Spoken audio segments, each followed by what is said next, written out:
Jerusalem's spiritual preeminence has never been in question, but only under the Jews has it ever been a truly national capital. In Crusader times, it was, briefly, the chief city of the Latin Kingdom, whose subjects were a group of multinational Christians. For 13 centuries of Muslim domination, its affairs were always directed from other capitals, like Cairo, Damascus, and Constantinople. The Jews, however, have made Jerusalem the political as well as the religious capital of their nation. In 1948, the year of their most recent declaration of independence, there could be no other choice for the site of the Knesset, the parliament of modern Israel. The present building was inaugurated in 1966 as the permanent home of the 120-member National Assembly.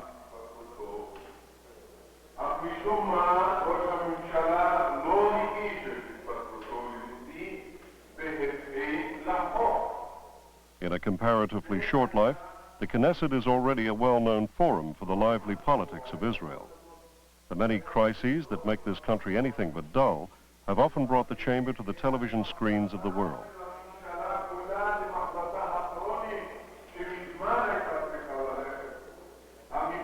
After the Six-Day War, it was the Knesset that ratified the controversial decision to make the captured territory of Arab East Jerusalem a non-negotiable part of the Jewish state.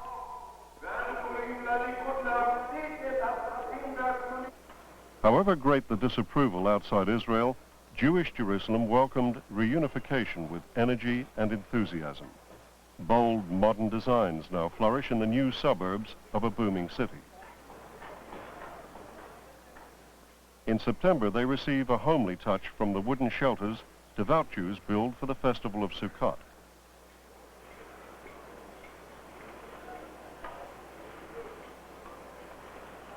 Honeycombs may not always make ideal human habitation, but designs like this indicate the adventurous spirit that has infused the reunited city. Public parks have been tended with a new pride and liberally sprinkled with modern sculpture.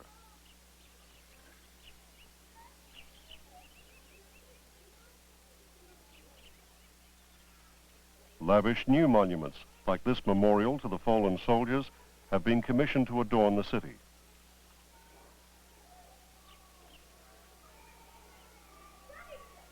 טוב, בואו נתחיל את הפונדו, בחמישי בבקשה, יד רבה, Schools, like the Reuben Academy of Music and Dance, are busy as never before. And so are the performing companies with whom these students will hope to find a place once their studies are over.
For people like Tamara Rickman, the period since reunification has been a sort of Jerusalem spring, a time when the city has opened out and blossomed as it's rarely done in its troubled history. Tamara was born in Tel Aviv, but like countless others, she loves this city. Even its unglamorous industrial suburbs appeal to her.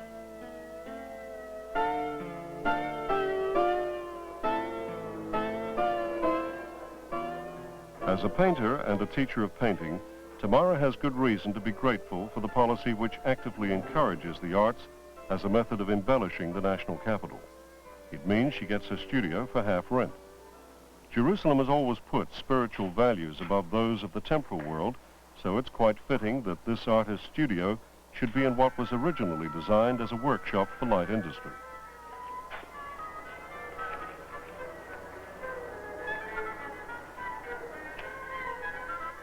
Having studied in New York and Boston and worked in Rome and Paris, Tamara is now part of Jerusalem and determined to remain so. For her, the attraction isn't simply a question of artistic inspiration. Much of it comes from a wistful feeling that the present situation won't always last.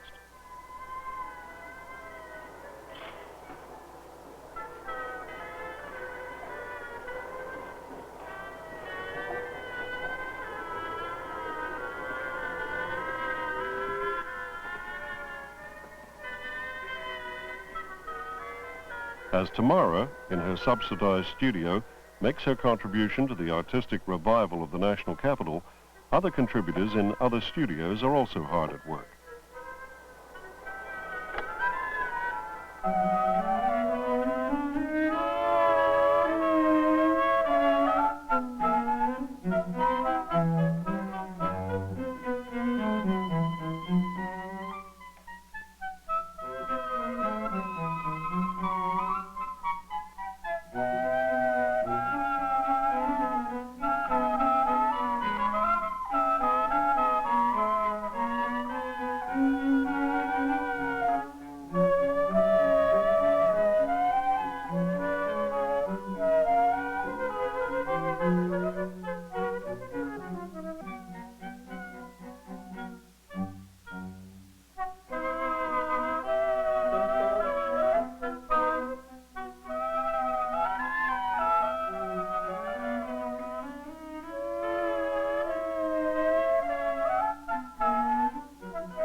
The Rubin Academy teaches various kinds of music as well as dance. It's one of several institutions that have helped press Jerusalem's claims to be the cultural capital of Israel. Students come here from all parts of the country and many parts of the world to take instruction from noted teachers.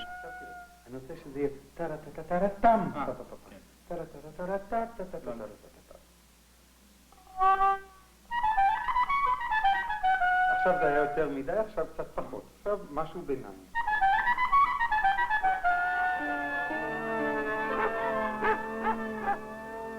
But Arab Jerusalem could hardly be expected to take pride in a revitalized Israeli capital. Mistrust has often hindered attempts at improvement, and parts of the Muslim quarter still evoke images of the rundown Turkish city of the last century. The city Mark Twain described as dreary and lifeless, and which gave an English visitor cause to complain of alleys reeking with putrid filth.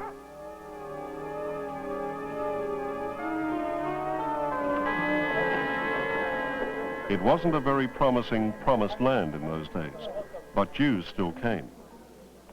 This museum recalls the life of the Jewish community, which soon outnumbered Christians and Muslims. The director, Rivka Weingarten, has strong family connections with the period. My family lived in this house where the museum is situated since the middle of the 18th century. We lived here for 5 generations. But unfortunately, during the War of Independence in 1948, the Jewish quarter fell and the men were taken as prisoners of war.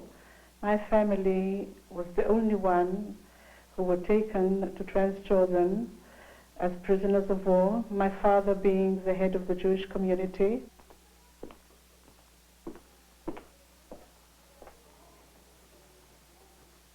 Mrs. Weingarten was one of the first back in the Old City after the Israeli victory of 1967. Since reclaiming her old family home, she's transformed it into a display of furniture and effects which show that life in the last decades of Turkish rule wasn't always mean and squalid.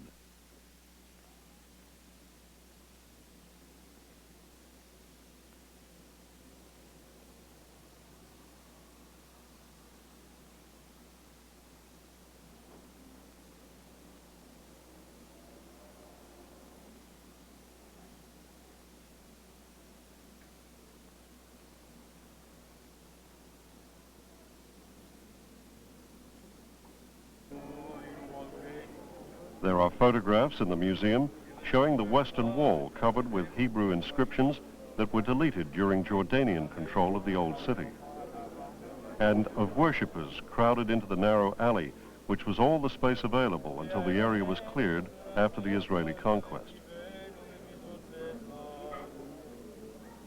Yet by the time these pictures were taken at the turn of the century, Jews from other lands had already started work on the foundations of modern Jerusalem.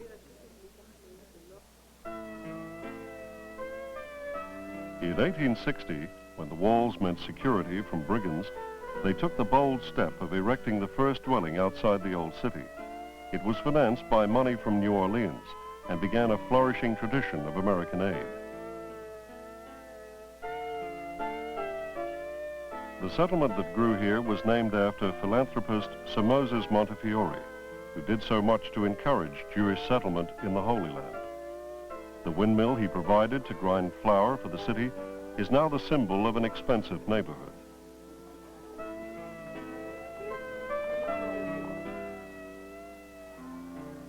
Sir Moses is buried in England, but Theodor Herzl, the Viennese who took on the task of promoting the Jewish state, lies overlooking the capital of the independent nation he never lived to see. When General Allenby entered Jerusalem in 1917, Jewish aspirations received an enormous boost. The British commander marked the end of 4 centuries of Turkish rule by appealing for calm and assuring respect for religious rights. But the previous month, Jewish leaders had received a message of greater import. This was the Balfour Declaration, which promised them British support if the rights of other communities weren't prejudiced.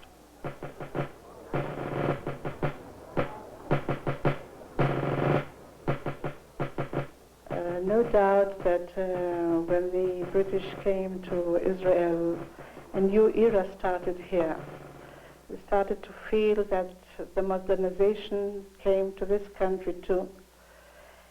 The electricity, the running water, the telephone, the wide streets, and so on.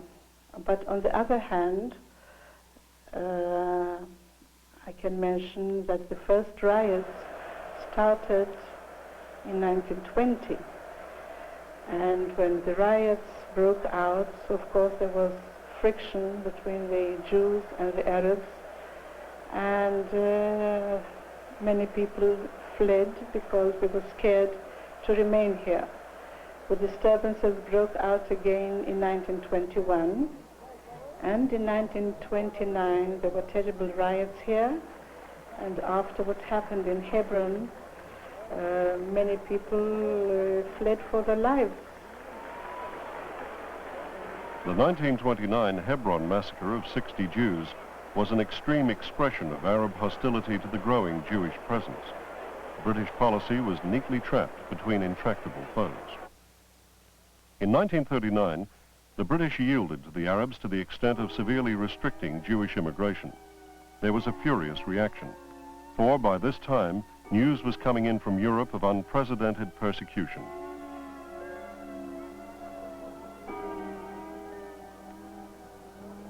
Yad Vashem is the Jerusalem memorial to the 6 million European Jews who subsequently perished in the Holocaust of the Second World War. It was a catastrophe that turned the question of a Jewish state from hopes into unshakable determination.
After the war, 100,000 survivors of the European nightmare sought refuge in Palestine. They were organized and transported by groups of Palestinian Jews who were now in no mood to argue or compromise over rights of access. The British, however, still tried to enforce their policy of strictly limited immigration. The famous White Paper of 1939 had set a quota of 1,500 Jews a month, and this remained the British position despite everything that had happened since.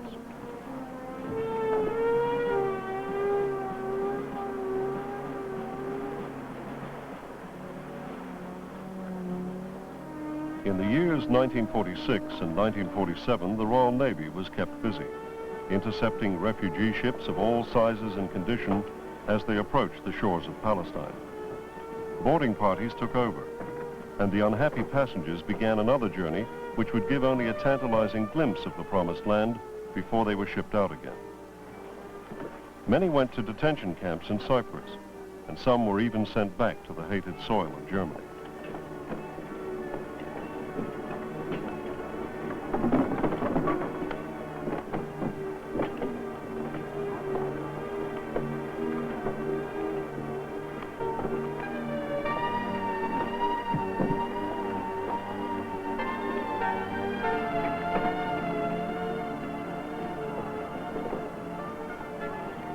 To the British, it was a case of honoring the rights of Palestinian Arabs. To much of the world, it was brutal treatment of people who had already suffered so much. To some resident Jews, it was an outrage that required not acquiescence, but action.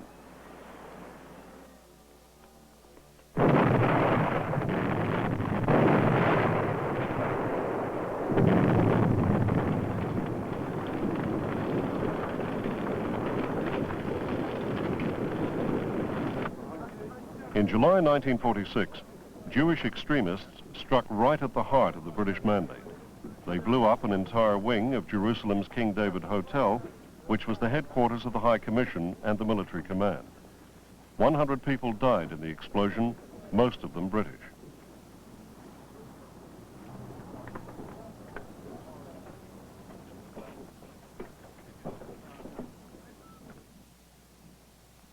People were rounded up for questioning, but the attacks and the terror continued.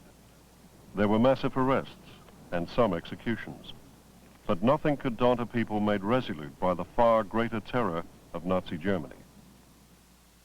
Eventually, the British gave up in despair. In May 1948, just over 30 years after General Allenby's triumphant arrival, they prepared to leave Jerusalem.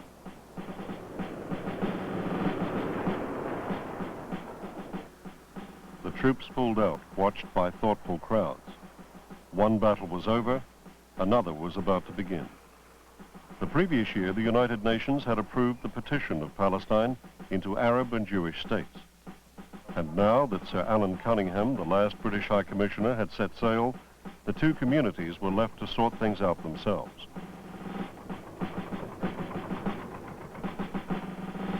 Jerusalem's Zion Gate still bears some of the scars of the bitter war that followed the British evacuation and the subsequent proclamation of the State of Israel. Here, Israeli forces made desperate attempts to relieve the besieged Jewish quarter of the old city.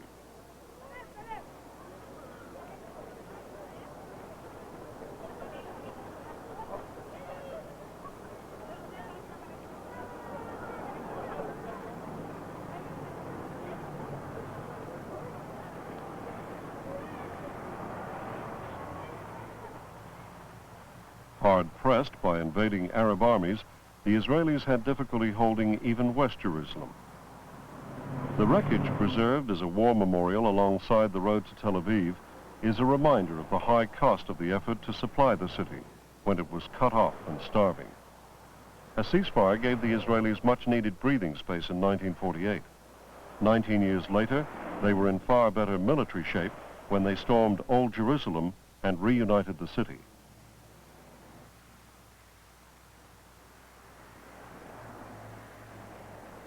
Today, the barricades and barbed wire have gone from the old ceasefire line between Arab East and Jewish West Jerusalem. They've been replaced by parkland and an arena where the youth of the city can gather to hear a popular performer like David Broza sing of love rather than war.